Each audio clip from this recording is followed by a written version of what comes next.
When in Manila! Yes! When in Manila, hindi ka ba naging... So describe your 2023 so far.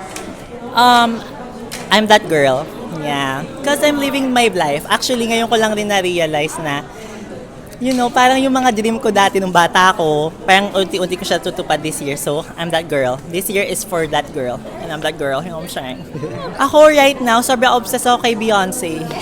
Kasi sa TikTok, yung Renaissance niyang concert, sana nga meron dito sa Philippines. Yun, sobrang obsessed ako sa kanya. So, Beyonce. Hi, Miss Beyonce! Yes. Pera! Ayan, baka mababash na naman tayo. Mukha tayong pera. Pero pera talaga. Aminin nyo naman, ikaw. All I want for Christmas is... Pera! Dapat. We love money. Galing yata sa talk and text. Sabi wala. Yung talk and text. Yung ako. Okay lang yan. Ganun talaga ang life.